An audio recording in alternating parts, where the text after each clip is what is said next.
ನಮಸ್ಕಾರ. ಇವತ್ತು ಎಮ್ಮೆ ಬೆಣ್ಣೆಯಲ್ಲಿ ತುಪ್ಪ ಮಾಡ್ಕೊಳ್ತಾ ಇದ್ದೀನಿ. ಲಾಂಗ್ ವಿಡಿಯೋ ಆಲ್ರೆಡಿ ಅಪ್ಲೋಡ್ ಮಾಡಿದ್ದೀನಿ, ಶಾರ್ಟ್ ವಿಡಿಯೋ ಇದು. ಅಮ್ಮನ ಮನೇಲಿದ್ದ. ಆ್ಯಕ್ಚುಲಿ ಅಮ್ಮನಿಗೂ ಬೇಕಿತ್ತು, ನನಗೂ ಬೇಕಿತ್ತು. ನನಗೆ ಎಮ್ಮೆ ಬೆಣ್ಣೆ ಸಿಕ್ತು ಅಂತಂದರೆ ಖಂಡಿತವಾಗ್ಲೂ ನಾನು ಅದನ್ನೇ ಯೂಸ್ ಮಾಡೋದು. ಸಿಗಲಿಲ್ಲ ಅಂದರೆ ಮಾತ್ರ ಡೈರಿ ಬೆಣ್ಣೆನ ಬಳಸ್ತೀನಿ. ಅಮ್ಮನಿಗೆ ನನಗೆ ಇಬ್ರಿಗೂ ಅಮ್ಮನ ಮನೆಯಲ್ಲೇ ನಾನು ಸಪ್ರೇಟ್ ಮಾಡಿಕೊಂಡು ಬೇಯಿಸ್ಕೊಂಡೆ.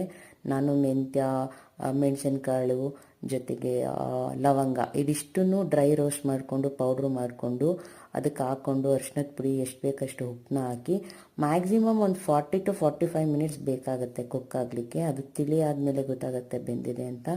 ತುಂಬಾ ಟೇಸ್ಟಿಯಾಗಿ ಬರುತ್ತೆ ಎಮ್ಮೆ ಬೆಣ್ಣೆ. ಅದರಲ್ಲೂ ಪ್ಯೂರ್ ಎಮ್ಮೆ ಬೆಣ್ಣೆ ಸಖತ್ ಟೇಸ್ಟ್ ಬರುತ್ತೆ. ಯಾಕಂದರೆ ಇತ್ತೀಚೆಗೆ ಎಲ್ಲ ಮಿಕ್ಸ್ ಮಾಡಿ ಕೊಡ್ತಾರೆ. ಇದು ಜಾಸ್ತಿ ಇರೋದ್ರಿಂದ ಕ್ವಾಂಟಿಟಿ ಹೆಂಗೆ ಕಲರ್ ಕಾಣಿಸ್ತಾ ಇದೆ. ಕಮ್ಮಿ ಇರೋದ್ರ ತೋರ್ಸೋಕ್ಕೆ ಅಂತಲೇ ಕಮ್ಮಿ ಒಂದು ಗ್ಲಾಸ್ಗೆ ಹಾಕಿಟ್ಟಿದ್ದೆ.